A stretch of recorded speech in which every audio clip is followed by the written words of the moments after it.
Aparna village cooking সুন্দরবনে আরও একটা রেসিপিতে আপনাদের সবাইকে অনেক অনেক স্বাগত জানাই। বন্ধুরা, আজকে আমি আমাদের এই সুন্দরবন নদী কাঁকড়া রান্না করব। তো আপনারা প্লিজ পুরো ভিডিওটি প্রথম থেকে শেষ পর্যন্ত দেখতে থাকুন। আশা করি ভিডিওটা আপনাদের ভালো লাগবে। আর যারা এখনও পর্যন্ত আমার চ্যানেলটিকে সাবস্ক্রাইব করেননি, আপনারা প্লিজ চ্যানেলটিকে সাবস্ক্রাইব করে সকলে আমার সাথে থাকবেন।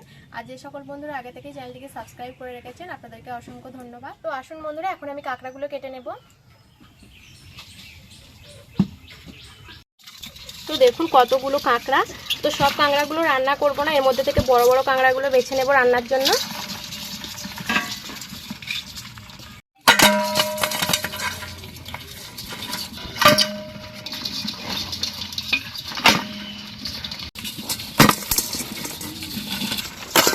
তো বন্ধুরা, এই কাঁকড়াগুলো রান্না করবার বাকি কাঁকড়াগুলো সব রেখে দেব।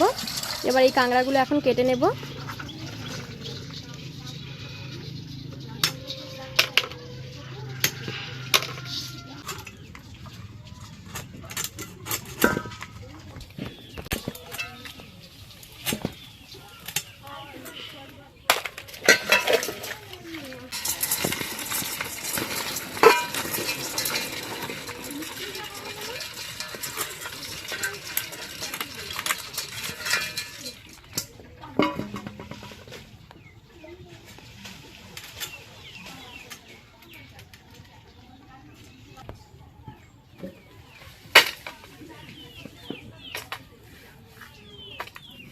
তো বন্ধুরা, কাঁকড়াগুলো কেটে নিয়েছি। এবার কাঁকড়াগুলো ভালো করে ধুয়ে নিয়ে এসে কাঁকড়ার এই ওপরের খোলাগুলো ছাড়িয়ে নেব। তো বন্ধুরা, কাঁকড়াগুলো ধুয়ে নিয়ে কাঁকড়ার খোলাগুলো ভালো করে পরিষ্কার করে নিয়েছি। এবার উনুন ধরিয়ে নেব। কড়াই দিয়ে দেব তেল। তেল গরম হয়ে গেছে, এবার কাঁকড়াগুলো ভেজে নেব।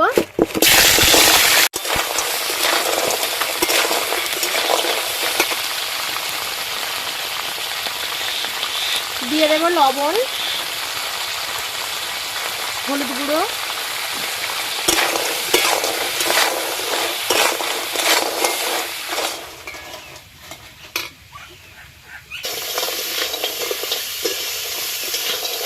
কাঁকড়াগুলো লাল লাল করে ভেজে নিয়েছি, এবার তুলে নেব।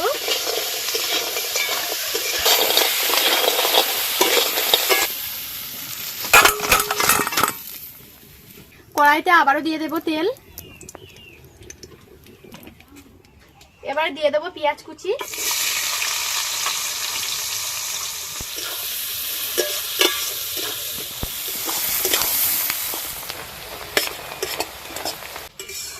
পেঁয়াজ একটু ভাজা ভাজা করে নিয়েছি। এবার দিয়ে দেবো আদা রসুন বাটা,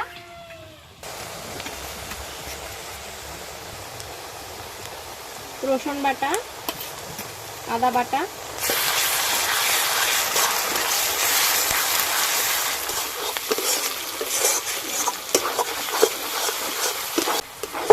তো বন্ধুরা, পেঁয়াজের সঙ্গে আদা রসুন ভালো করে ভেজে নিয়েছি। এবার দিয়ে দেবো টমেটো কুচি,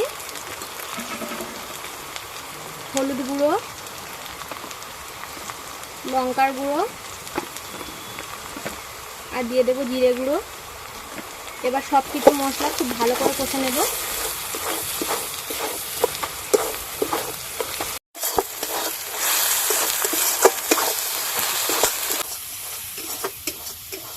মশলা খুব ভালো করে কষে নিয়েছি। এবার ভেজে রাখা কাঁকড়াগুলো দিয়ে দেব। কাঁকড়াগুলো মশলার সঙ্গে ভালো করে নাড়াচাড়া করে নেব।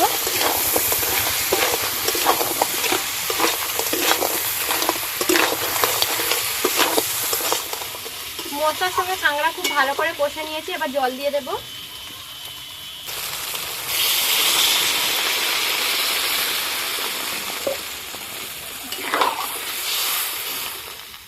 এবার দিয়ে দেব স্বাদ মতো লবণ।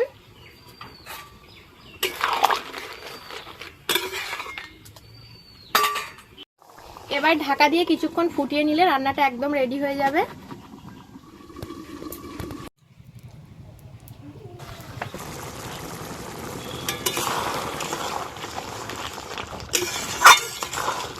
তো বন্ধুরা, রান্নাটা হয়ে গেছে। এবার একটু নামানোর আগে গরম মশলা গুঁড়ো দিয়ে দেব।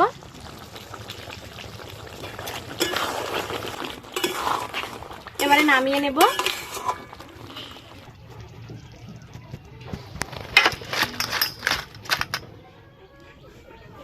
বন্ধুরা আজকে এই কাঁকড়া রেসিপিটা আপনাদের কেমন লেগেছে অবশ্যই কমেন্টে জানাবেন। তো বন্ধুরা আজকে ভিডিওটা এই পর্যন্ত, দেখা হচ্ছে পরবর্তী ভিডিওতে। আপনারা সবাই ভালো থাকবেন, সুস্থ থাকবেন।